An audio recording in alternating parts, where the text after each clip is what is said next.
हम लोग आज सरकम सेंटर सीखने वाले हैं। तो लास्ट दो वीडियो में हम लोग इन सेंटर, एक्स सेंटर, ये सेंट्रॉइड, ये सारे के बारे में पढ़ लिए थे। अब हम लोग सरकम सेंटर देखने वाले हैं। तो सरकम सेंटर फॉर्म कैसे होता है? अगर एक ट्राइंगल है, ठीक है, ए बी सी एक ट्राइंगल है। अगर हम लोग इसका 3 परपेंडिकुलर साइड बाइसेक्टर ले लें, ठीक है, परपेंडिकुलर साइड बाइसेक्टर मतलब पहला तो वो साइड को बाइसेक्ट करेगा, मतलब 2 इक्वल पार्ट में डिवाइड करेगा, उसके साथ साथ वो साइड में क्या होगा, परपेंडिकुलर होगा। ऐसा अगर कोई 3 स्ट्रेट लाइन हम लोग ड्रॉ करें जो क्या हो, साइड पे परपेंडिकुलर भी हो और उसको बाइसेक्ट भी करे, तो वो तीनों लाइन जहां पे मिल रहा होगा, ठीक है, उसी को हम लोग बोलेंगे सरकम सेंटर। ठीक है, तो हम लोग क्या बोल सकते हैं, point of intersection of all 3 perpendicular side bisectors are known as सरकम centre.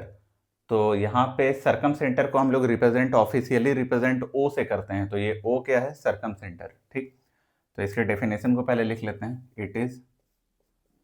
It is point of intersection of all 3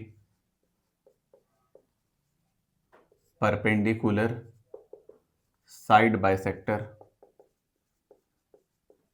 of a triangle ABC। ठीक है, यही होता है। तो इंपॉर्टेंट है इसका प्रॉपर्टी, इसका एक बहुत इंपॉर्टेंट प्रॉपर्टी है, वो क्या है कि अगर ये ट्राइंगल है, ठीक ना, इसके प्रॉपर्टी के बारे में बात कर रहे हैं। अगर ये ट्राइंगल है ए बी और कौन सा, सी, और मान लेते हैं कि ये है मेरा सरकम सेंटर, तो अगर सरकम सेंटर से हम लोग तीनों वर्टेक्स का डिस्टेंस मेजर करें, ओ ए, या तो फिर इसको मेजर करें ओ बी, और ये कौन सा है, ओ सी, तो ओ ए, ओ बी और ओ सी तीनों का लेंथ क्या होगा, सेम होगा, और उसको हम लोग थोड़ी देर के लिए कैपिटल आर बोल देते हैं। ठीक है, फिर से बता रहे हैं कि सबसे पहले जो सरकम सेंटर है, वहां से अगर हम लोग तीनों वर्टेक्स का लेंथ को मेजर करें तो वो तीनों लेंथ सेम आएगा, मेजर करके देख लेना, सेम आएगा। ठीक है, और उसका नाम होता है सरकम रेडियस। ठीक है, ये आर को क्या बोलेंगे, सरकम रेडियस, सरकम रेडियस। तो ओ अगर सरकम सेंटर है, आर अगर सरकम रेडियस है, तो अगर हम लोग एक राउंडर लें और यहाँ पे पॉइंट कर लें, ठीक है, सेंटर मान के, और ये जो रेडियस है उसको रेडियस मान लें और एक सर्कल ड्रॉ कर लें, तो अगर हम लोग ऐसे सर्कल ड्रॉ करेंगे तो एक कुछ ऐसा सर्कल ड्रॉ हो जाएगा। ठीक है, अब वो क्या होगा, वो तीनों वर्टेक्स को टच करता हुआ जाएगा। ठीक, एक ऐसा सर्कल ड्रॉ हो जाएगा जो तीनों वर्टेक्स को टच करता हुआ जाएगा, और इसका नाम होगा सरकम सर्कल, सरकम सर्कल। ठीक है, अब एक और भी चीज आता है कि बहुत बार रिलेशन पूछ देता है कि ये वाला एंगल और ये वाला एंगल में क्या रिलेशन होगा। तो हम लोग वो सर्कल का प्रॉपर्टी में जानते हैं, क्या जानते हैं कि अगर ये आर्क है, ये वाला आर्क, ये बी से सी तक जो आर्क है, ये अगर सेंटर में कुछ भी एंगल थीटा बना रहा है, तो वही जो आर्क है वो रिमेनिंग पार्ट ऑफ सर्कल में कितना एंगल बनाएगा, तो उसका आधा बनाएगा, थीटा/2। तो ये तो कॉमन सा बात है। मतलब ये है कि अगर ये ए बी सी है, ठीक है, और ये है मेरा सरकम सेंटर, तो सरकम सेंटर को अगर यहाँ और यहाँ से मिला दिए, ये एंगल अगर कुछ भी 2 थीटा है, तो ये वाला एंगल कितना हो जाएगा, थीटा। ये पहला प्रॉपर्टी। ठीक है, सेकंड क्या है कि इसके कोऑर्डिनेट्स के बारे में देख लेते हैं।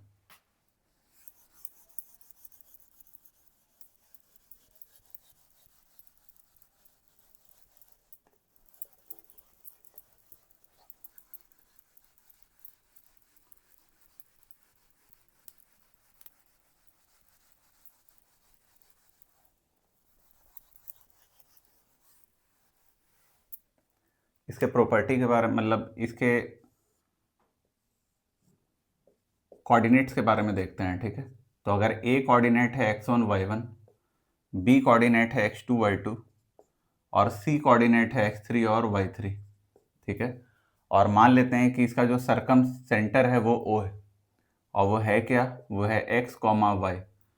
तो हम लोग डायरेक्ट याद कर सकते हैं ऐसा, इसका यूज उतना आता नहीं है। ठीक है, हाँ, कैलकुलेट करने के लिए बोल देता है फाइंड द सरकम सेंटर, तो हम लोग सरकम सेंटर जो फॉर्मूला लिख रहे हैं उससे नहीं कैलकुलेट करते हैं। ठीक है, उसको हम लोग नॉर्मली, हम लोग स्ट्रेट लाइन में पढ़ेंगे कि कैसे कैलकुलेट करते हैं।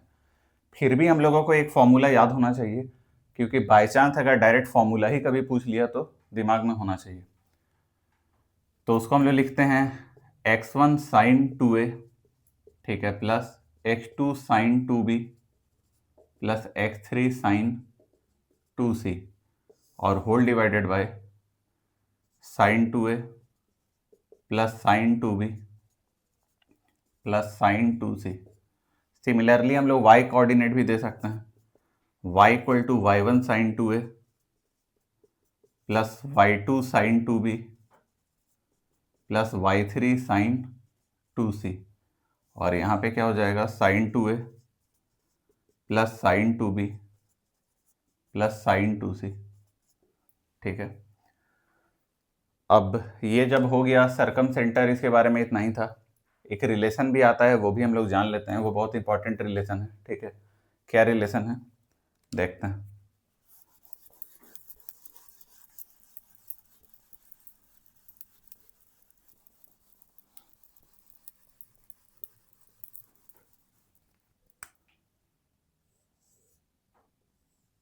अगर ए बी सी मेरा ट्राइंगल है, ठीक है, ये है सरकम सेंटर और यहाँ से यहाँ तक ये है मेरा रेडियस, ठीक।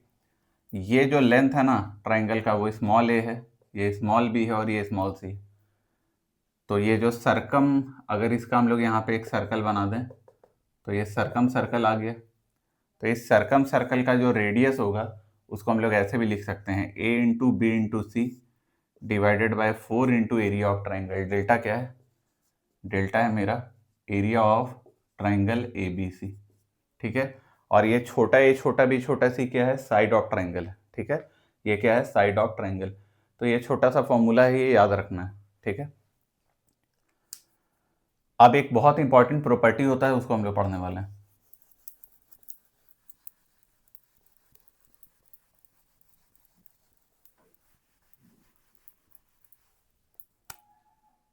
हम लोग उसको OGC कहते हैं, ठीक है, OGC। अच्छा, ऑफिशियली अभी हम लोग को पता है कि O का मतलब होता है सरकम सेंटर, ठीक है, O का मतलब सरकम सेंटर होता है, G सेंट्रोइड होता है और C तो ऐसा कुछ होता नहीं है। लेकिन फिर भी अब हम लोग क्या करेंगे ना कि ये थोड़ा ट्रिक टाइप का चीज है, तो ट्रिक में हम लोग ऑफिशियल में नहीं जाएंगे, ट्रिक में हम लोग ऐसे ही याद रखेंगे। O को हम लोग बोल देते हैं, जैसे नाम क्या है O, तो O से मतलब हम लोग ऑर्थो सेंटर बोल देते हैं, ठीक है, ऑर्थो सेंटर। जी तो सबको पता है क्या होता है, जी होता है सेंट्रोइड, ठीक है। और सी क्या है? जैसे नाम है सी, सी का मतलब सरकम सेंटर, सरकम सेंटर, ठीक है। तो ये याद कर लिए हम लोग, ठीक है, कि ये ट्रिक के लिए ऑर्थो सेंटर, सेंट्रोइड और सरकम सेंटर। तो एक बात हम लोग को याद रखना है कि अगर यहाँ पे ओ है, यहाँ पे जी है और यहाँ पे क्या है? सी, तो जो सेंट्रोइड होता है वो ऑर्थो सेंटर और सरकम सेंटर को 2:1 में डिवाइड करता है, ठीक है। इसको हम लोग प्रूव भी कर सकते हैं, सिमिलैरिटी ऑफ ट्राइंगल से इसको प्रूव भी कर सकते हैं, ठीक है। लेकिन तुम्हारे लिए इंपॉर्टेंट ये है कि ये रिलेशन तुम याद रखो कि centroids divides orthocentre and circumcentre in the ratio 2:1, ठीक है। इस पे बहुत सारा क्वेश्चन मेंस में पूछा जाता है, मेंस में इससे डायरेक्ट क्वेश्चन आता है। तो पहले अगर ये है तो इससे क्वेश्चन आएगा कैसा, एक क्वेश्चन देख लेते हैं करके, ठीक। लिख लेते हैं पहले कि centroid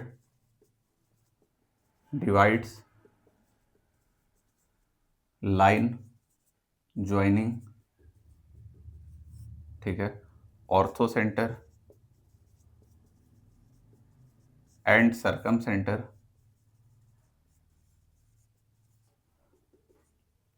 in the ratio 2:1 internally, ठीक है, इंटरनली। अब इस पे एक क्वेश्चन करके देखते हैं।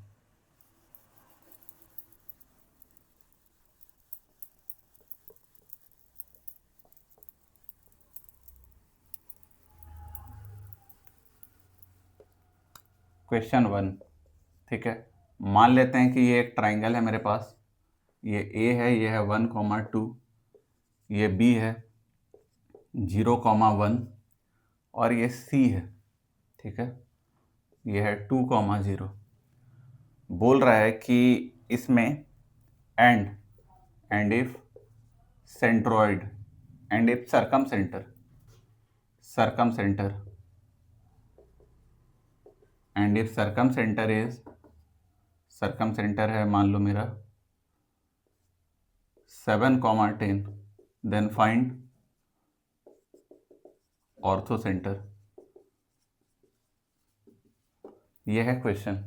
ठीक, तो अगर इसको सॉल्व करना है तो हम लोग को पता है OGC। ठीक है, O यहाँ पे G और यहाँ पे C। बस याद रखना ये ऑफिशियल नाम हम लोग यूज नहीं कर रहे हैं।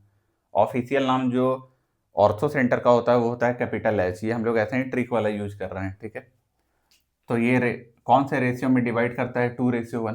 तो हम लोग को पता है सर्कम सेंटर कितना है? 7,10। हम लोगों को निकालना क्या है? निकालना ऑर्थो सेंटर, तो उसको x, y मान लो। और हम लोग को सेंट्रोइड भी नहीं पता है, तो सेंट्रोइड कहाँ से पता चलेगा? यहाँ से पता चलेगा हम लोग को सेंट्रोइड। तो सेंट्रोइड होगा क्या? तो हम लोग को पता है x1 + x2 + x3 divided by 3। तो 1 + 0 + 2 डिवाइडेड बाई 3। और दूसरा वाला क्या होगा? 2 + 1 + 0 डिवाइडेड बाई 3। तो फाइनली जो सेंट्रोइड आएगा वो क्या आएगा? 3/3 1 और 3/3 1। ठीक है, तो सेंट्रोइड कितना आ गया? 1,1। अब हम लोग यहाँ पे सेक्शन फॉर्मूला लगा सकते हैं। तो सेक्शन फॉर्मूला लगाएंगे तो ये बीच वाला वैल्यू क्या है? 1। ये 2 इससे मल्टीप्लाई होगा तो कितना? 14 प्लस 1 इससे मल्टीप्लाई होगा तो x डिवाइडेड बाई 2 + 1 3। 3 को उधर भेजो तो x + 14 किसके बराबर आ गया? 3। तो x कितना आ गया? -11। ठीक है, सिमिलरली y, ये 1 वाला y कोऑर्डिनेट यहाँ क्या है? 1। और यहाँ पे कितना? 20 प्लस y डिवाइडेड बाई 3। तो ये 20 + y किसके बराबर आ गया? 3। तो y किसके बराबर आ गया? -17। और फाइनली जो मेरा ऑर्थो सेंटर है वो कितना निकला? -11, -17। तो जब भी ऐसा क्वेश्चन आएगा हम लोग को ऐसा ही रिस्पॉन्ड करना है क्वेश्चन को। ठीक है, फिर थैंक यू।